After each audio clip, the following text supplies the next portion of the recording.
All right. We are live. Hello, everybody. Welcome back to a brand new Indie Author Live chat. Today we have Belle, but not wearing your editor hat, I'm with your not wearing my editor hat. hat. Welcome. Hi, thanks for having me again. It's so good to have you back on. I'm so excited. If any of you watching saw the thumbnail, you can see that Belle has a beautiful set of books with amazing covers and some really creative principles. And Belle is a writer after my own heart, being sort of on that dark fantasy side. Belle, why don't you tell us a little bit about yourself as an author, for those who haven't seen you on the editor panel, and what you write? Yeah, so my name is Belle, and I'm a fantasy writer. I primarily work in high fantasy, dark fantasy. My young adult series is a retelling, but my new adult series that I've recently released is not. It's its own story. I generally really like science fiction and fantasy. It's something that it was like the first kind of series that hooked me as a reader, so now I'm addicted to it. Anything from vampires to fae, I am here for it. But it's always an original Fae. Like in a Fate So Twisted, it's not your typical Fae mate steals away a bride story. It's a very unique storyline. Yeah, so my Floridian world that I have, which is where my currently released books all take place, just at different times. It was really an amalgamation of all the books I've read because I really liked elves and Lord of the Rings. I really liked the Fae from Sarah J. Maas, but I also liked the fairies from Holly Black. So I just kind of blended and have a world where they all exist, and I had to sit here and be very meticulous about how the bloodlines work and how each of them has their own territory and how they've expanded. And I think it's been really fun because they each have different levels of magic, different rules, and then it becomes really fun to play with the different kinds of fantasy species. Yes, yes. And coming from, I believe you said before that you are an avid reader. I think it even says that on your Instagram. I Um, am. is that love of reading those classics what got you into writing? Yes. I started writing like officially the very first time little, fun stories in middle school because I got to that point where I was reading so much that I had stacks of books on my nightstand in my room back at home. And I got to where I was like, well, what if I did this? What if I wrote a story about a girl that goes to a magical school? You know what I mean? And then that eventually becomes your writing career. You learn more plotting and how to actually make it more original as you get older and understand the mechanics. So it's definitely the classics. I did AP English most of the way through middle and high school, so we constantly had to have assigned reading, and most of it was dystopian. Or we had a Lord of the Rings section. We had to read Beowulf and like digest it and break it down and all that. And I think that that really definitely fueled the fire for me wanting to create my own stories that are really exciting like this, where it's a story being read 200 years after it was written. That's awesome to me. Mhm. Yes, it's really exciting just to be able to put your own spin on tales that you loved so much, which I'm guessing is Absolutely. sort of how you got into reimaginings first and then, your Yeah, original. it absolutely was. I was on a real big Greek mythology kick for a while. Oh, yes. I was at college, university.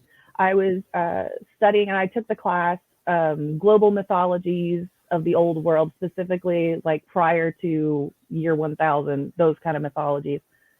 And I love Greek mythology. I really do. We did like, because we do it lightly in high school here, but in college it became very in depth, and we were actually breaking down why these myths were so popular and going into like the Euclid myth of creation and Ovid's myth and like having to compare them and all of that. I got to where I was like, I want to have fun with these stories. And I did. And that's what A Fate So Twisted is. It's a Hades and Persephone retelling with a little twist.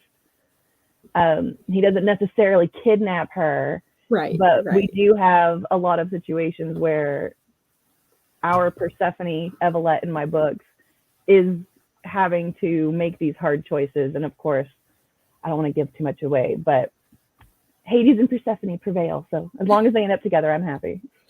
Yes, and Evelette is a strong female main character, and I think that's sort of important when you're looking at this. If you're watching from the outside and you're like, oh, Persephone, she sort of gets dragged around. And even though all the odds are stacked against her in your book, she always is like, I've got to find a way out. I've got to overcome this. And just Yeah. that drive. is incredibly inspiring. Um, I honestly wrote her for me. I was at a low point in my life and I hadn't written in years, and I needed a hero. I needed some girl that was also down and couldn't get out of it, who got out of it. And it really it helped move my writing forward. It helped expand all kinds of things. It opened the door. I've got, readers now. I have like a Facebook group and my Instagram's growing. Like I have people who actually want to read my stories who say things like you just said, like they like that. And I definitely hmm, worked hard to have Evelette start off as not necessarily weak, hmm, but not able to exercise her own agency, even though she yeah. constantly wants to, because that is a reality for many people, especially women in the Hmm. modern world. So having her arc go from her understanding that she does have a hand in her own destiny was really fun to write that arc, because I think beginning to end, Evelette really grows, for me at least, but I'm biased. Well, I think it's interesting that both Evelette and Arena in Of Blades and Shadows, they both have sort of that similar origins. I don't want to say too much to get too spoilery, where they've both been down and just sort of on the bottom under everybody else their whole lives. And one chooses one route to get herself out, and the other goes a very intriguing assassin route to get her way out. Did you originally mean to have those parallels in the stories, or did that just happen on its own? Honestly, that's probably going to be a recurring theme. I grew up very poor, very low income in the South. And anyone that might have lived in various parts of the country knows that being poor in the South is different. It's a whole different ballpark. It is timing bills and not having the lights for a couple days, and not having food for a couple days because you got to. So I think that's a very personal experience that I've written into it, because I don't really know a life of luxury. So, and I don't really see a way to go up from a life of luxury, right? If you Mm-hmm. already have Yes. everything, what do I have to give you as the writer? But whereas Evelette came from a country that is isolated and misunderstands her, and that's what kind of fuels her forward. Oh my gosh, my alarm are going. My alarm started going off. The Where alarm's like, she no. where she's at a place where she's basically been isolated, and that's why she's on the bottom. Arena comes from a place where it kind of deals with a very important topic of trafficking, because Yes. she she was essentially, I don't want to say human trafficked because she's half elf, but she was trafficked, and that's how she gets into her lifestyle. Unfortunately, is she's sold and bought by some very evil people that turn her into a brutal person who kind of has the skill set to be an assassin. So it's a natural progression for her. But as the series goes, we see that even though the soul stealers in my book technically only kill bad people, it's something Mm-hmm. that she starts noticing pretty quick, that they're not just out here being assassins. They're taking down other traffickers. They're taking down people who are stealing from the crown. They're taking down those types of people. Mm-hmm. And even that, though, it begins to weigh on her. So we're going to see as the series goes how she will find a way to carve her own path away from that. And I think it's going to be good. And the third volume in that series is on pre-order right now.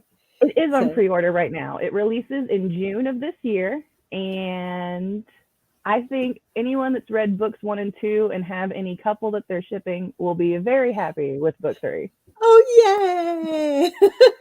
So I can't say quickly, how quickly, happy. run to pre-order. The links to all of Belle's books are in the description box. Seriously, but I think no matter which route you go, it's really the character growth that makes your work stand out. Besides having the original play on beloved fantasy characters and the world building, um, was it difficult? I know you said you could sort of see yourself in both of those characters in different ways. Was it difficult to put that those struggles on paper, especially with Arena, who's like dealing with the trafficking? Because while that's so prevalent today as an issue, very few people address it in their books.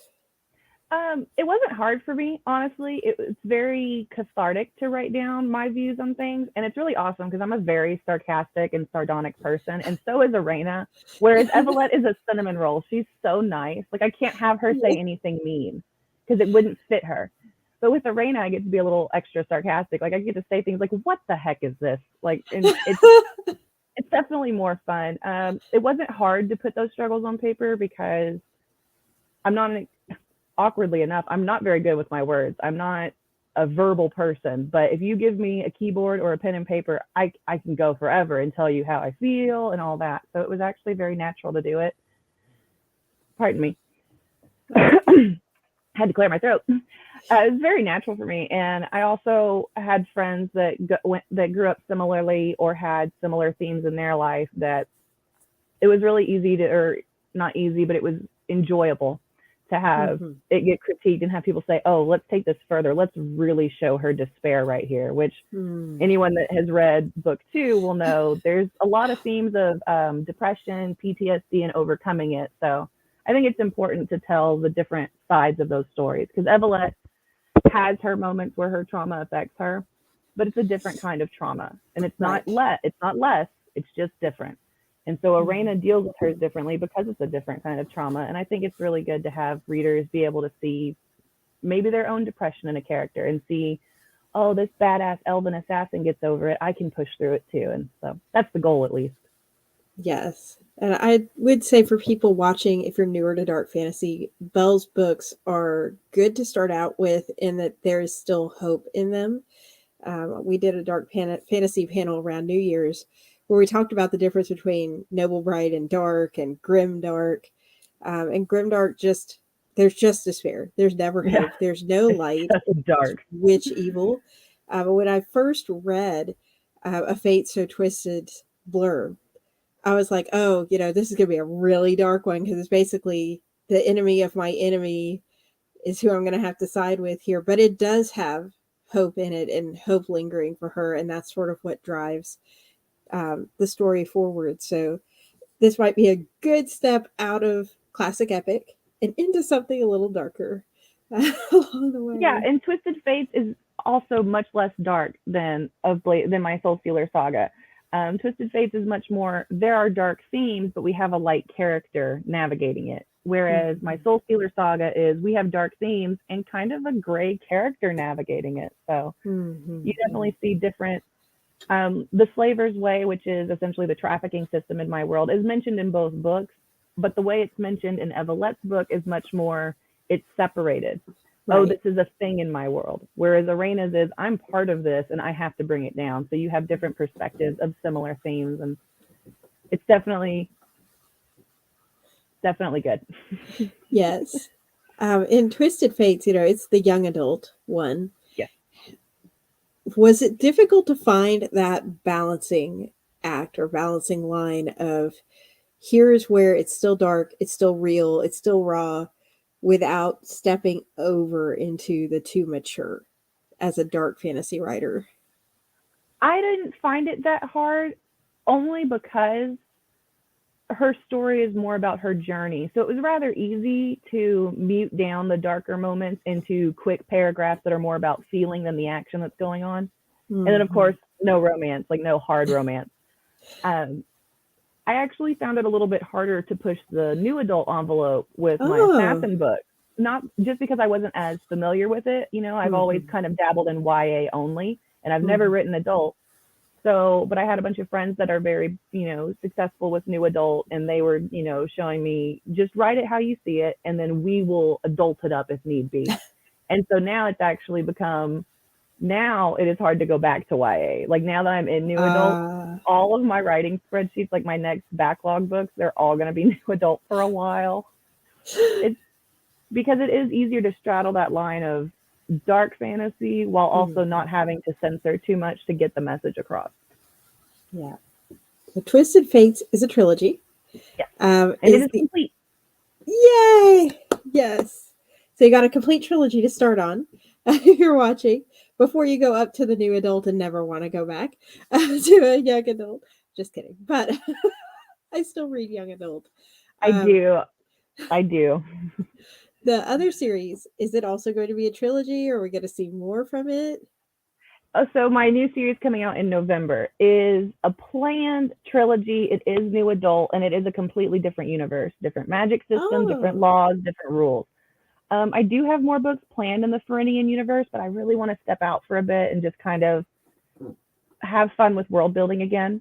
So the yeah. Shyal Chronicles will start releasing in November, and the title I'll announce later this year. It's going to follow a human girl who comes from the bottom. And for fans of The Cruel Prince, you will enjoy the Shy Chronicles. It's a little bit of a step up adult wise, but you have similar themes of fairy royalty and schemes and politics and all that. Nice. And will there be a map in it? I love maps. I try to put maps in all my books, so I'm pretty certain that I will have a map in this book if I can get it commissioned on time and all that.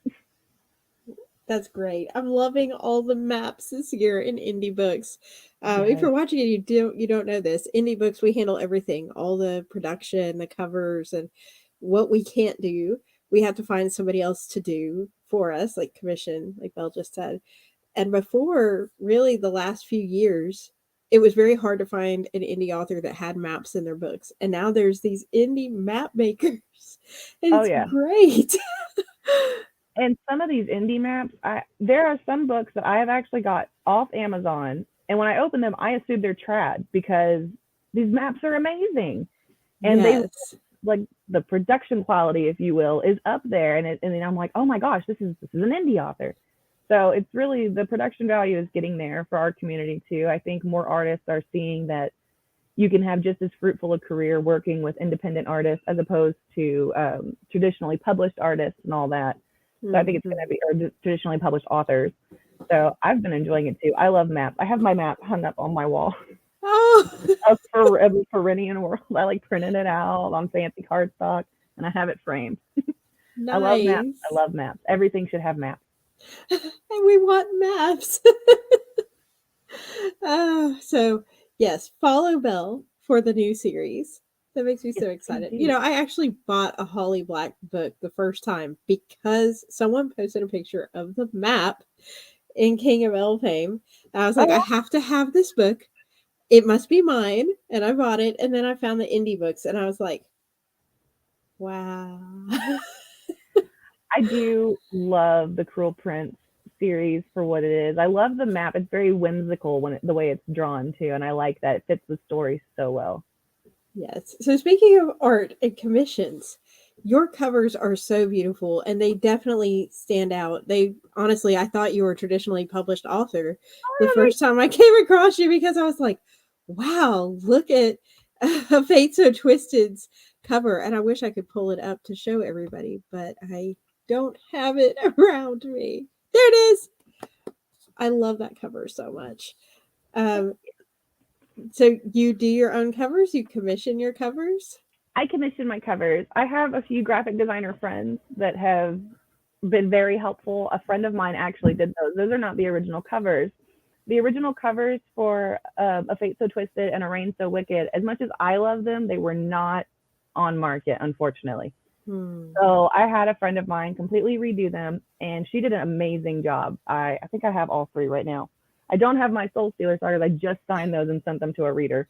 But yeah, Aw, but my friend did these, and she's a graphic designer, those are beautiful. and she did such a great job. And like you said, they're very much more on market. They're very much more on brand for YA fantasy. Mhm.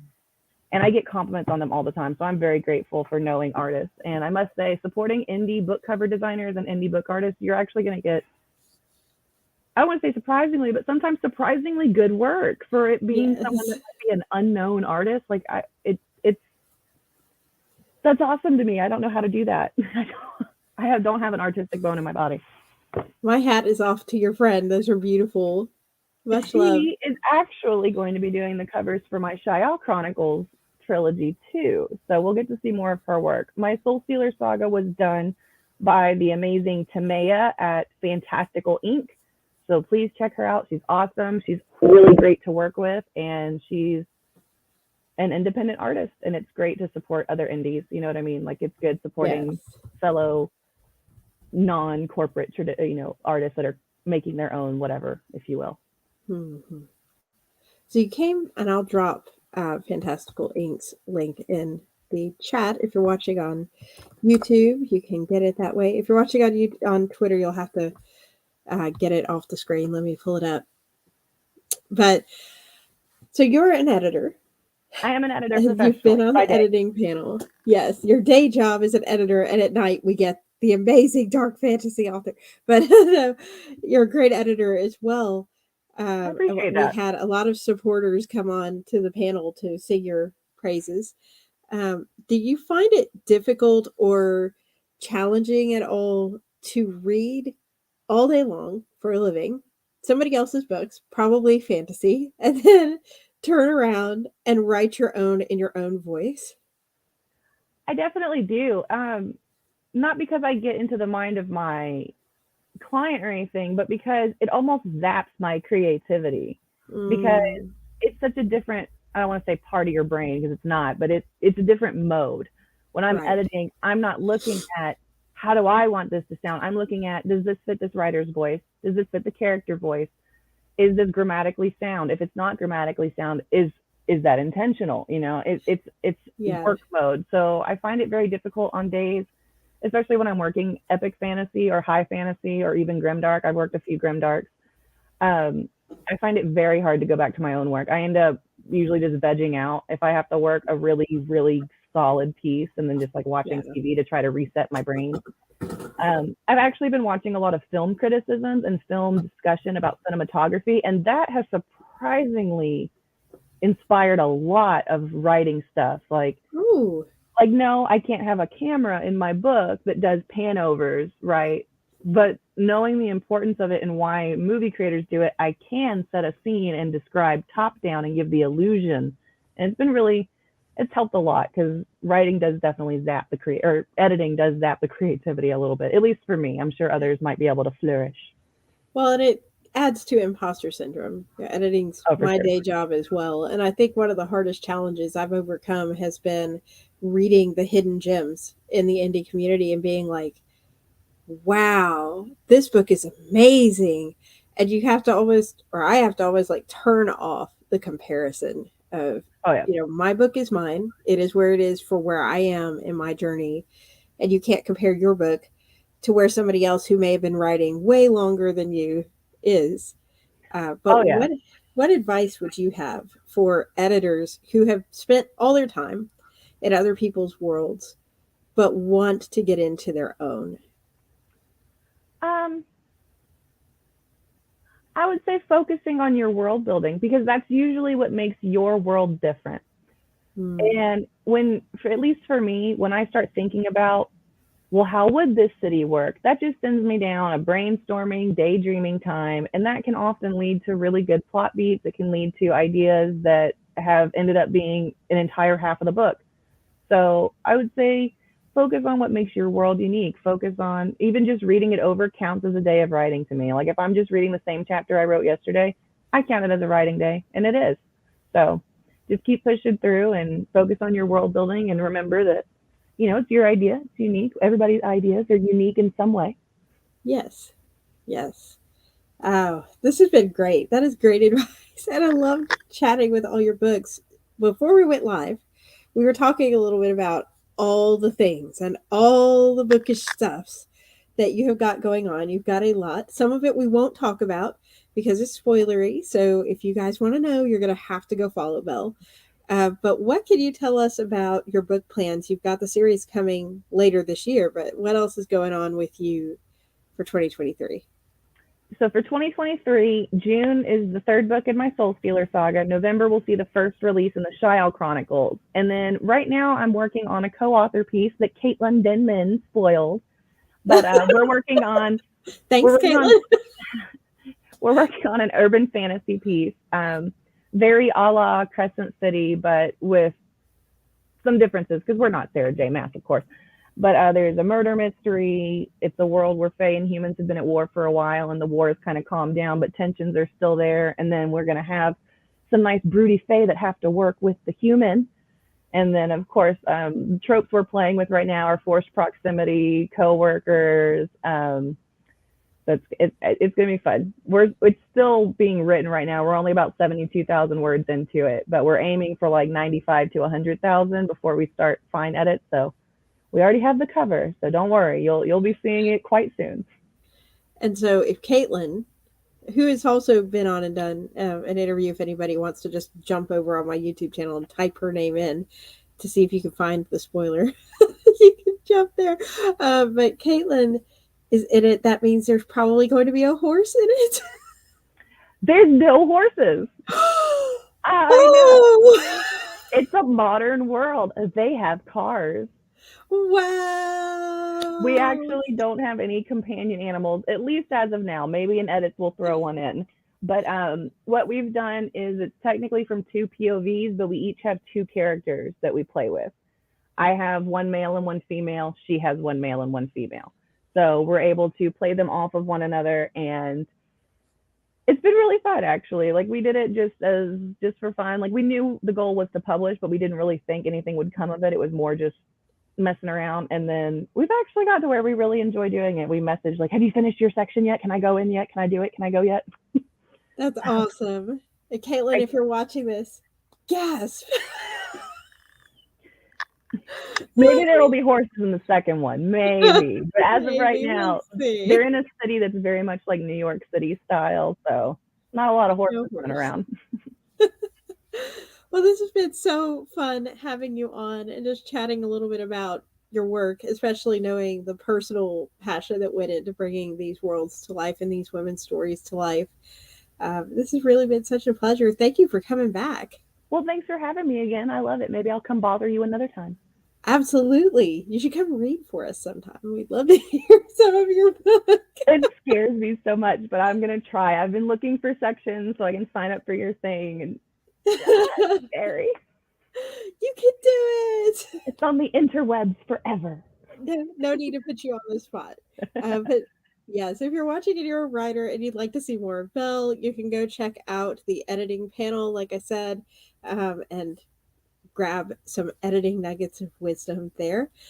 And Caitlin, as I said, also has an interview you can go find for her as well. But thank you so much, everybody, for joining. If you're watching the replay and have questions, leave them in the comments box. I will get those to Belle. Have a great night, everybody.